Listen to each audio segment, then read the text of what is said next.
गुरु गोबिंद सिंह जन्म पौष शुक्ल सप्तमी संवत 1723 विक्रमी तदनुसार 22 दिसंबर 1666 7 अक्टूबर 1708 सिखों के 10वें और अंतिम गुरु थे। श्री गुरु तेग बहादुर जी के बलिदान के उपरांत 11 नवंबर सन 1675 को 10वें गुरु बने। आप एक महान योद्धा, चिंतक, कवि, भक्त एवं आध्यात्मिक नेता थे।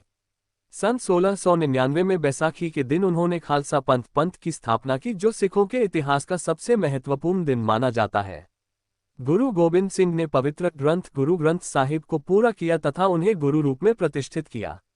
बचित्तर नाटक उनकी आत्मकथा है। यही उनके जीवन के विषय में जानकारी का सबसे महत्वपूर्ण स्रोत है। ये दसम ग्रंथ का एक भाग है। दसम ग्रंथ गुरु गोबिंद सिंह की कृतियों के संकलन का नाम है। उन्होंने अन्याय, अत्याचार और पापों को खत्म करने के लिए और धर्म की रक्षा के लिए मुगलों के साथ 14 युद्ध लड़े। धर्म की रक्षा के लिए समस्त परिवार का बलिदान किया, जिसके लिए उन्हें सर्बंसदानी, पूरे परिवार का दानी भी कहा जाता है। इसके अतिरिक्त जनसाधारण में वे कलगीधर, दशमेश, बाजावाले आदि कई नाम, उपनाम व उपाधियों से भी जाने जाते हैं। विश्व की बलिदानी परंपरा में अद्वितीय होने के साथ साथ गुरु गोविंद सिंह एक महान लेखक, मौलिक चिंतक तथा संस्कृत सहित कई भाषाओं के ज्ञाता भी थे। उन्होंने स्वयं कई ग्रंथों की रचना की। वे विद्वानों के संरक्षक थे। 52 कवि और साहित्य मर्मज्ञ उनके दरबार की शोभा बढ़ाते थे। वे भक्ति तथा शक्ति के अद्वितीय संगम थे, इसीलिए उन्हें संत सिपाही भी कहा जाता है। 2. उन्होंने सदा प्रेम, सदाचार और भाईचारे का संदेश दिया। किसी ने गुरुजी का अहित करने की कोशिश भी की तो उन्होंने अपनी सहनशीलता, मधुरता, सौम्यता से उसे परास्त कर दिया।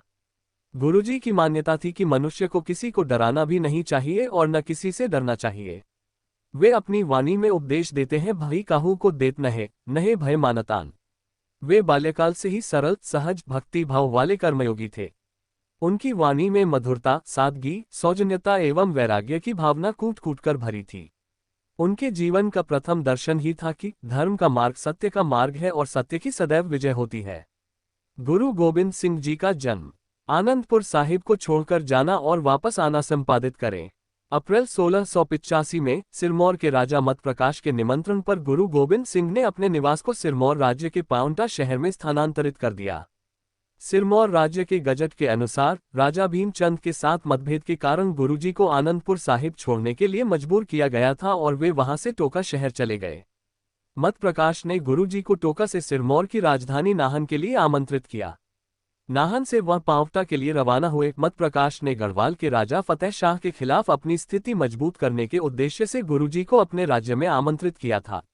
राजा मत प्रकाश के अनुरोध पर गुरुजी ने पांवटा में बहुत कम समय में उनके अनुयायियों की मदद से एक किले का निर्माण करवाया। गुरुजी पांवटा में लगभग 3 साल के लिए रहे और कई ग्रंथों की रचना की। लेस देन ग्रंथों की सूची ग्रेटर दैन। सन 1687 में नादौन की लड़ाई में गुरु गोबिंद सिंह, भीमचंद और अन्य मित्र देशों की पहाड़ी राजाओं की सेनाओं ने अलिफ खान और उनके सहयोगियों की सेनाओं को हरा दिया था। विचित्र नाटक गुरु गोबिंद सिंह द्वारा रचित आत्मकथा और भट्ट वाहिस के अनुसार नादौन पर बने व्यास नदी के तट पर गुरु गोबिंद सिंह 8 दिनों तक रहे और विभिन्न महत्वपूर्ण सैन्य प्रमुखों का दौरा किया।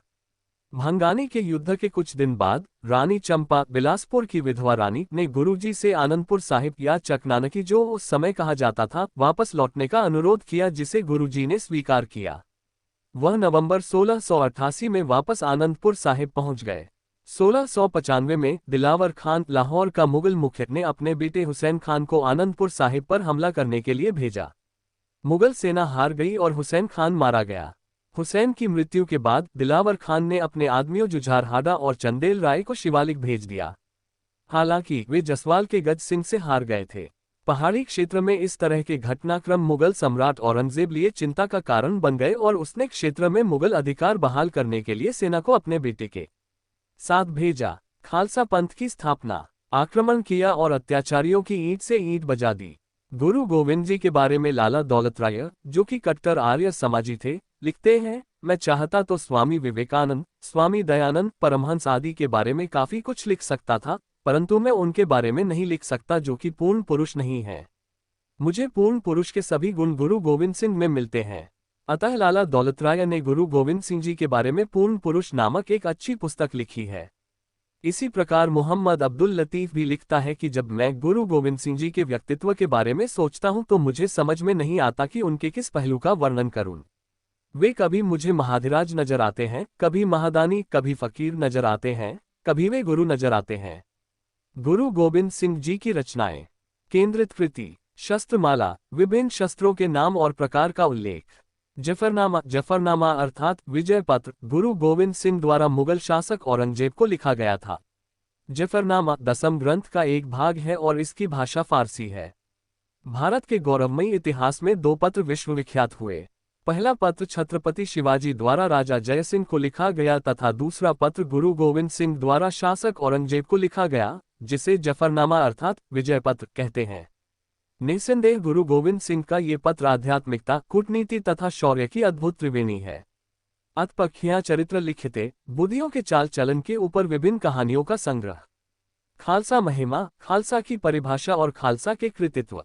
52 हुक्म सिख धर्म मैन के दशम गुरु गुरु गोबिंद सिंह द्वारा दिए गए 52 उपदेश हैं जो उन्होंने 1708 में नांदेड़, आजकल महाराष्ट्र में है, में दी थी। 1-2 ये शिक्षाएं खालसा का सार हैं और खालसा पंथ के लिए आचार संहिता जैसी हैं। खालसा के अनुयायी इन सभी 52 शिक्षाओं का पालन करते हैं।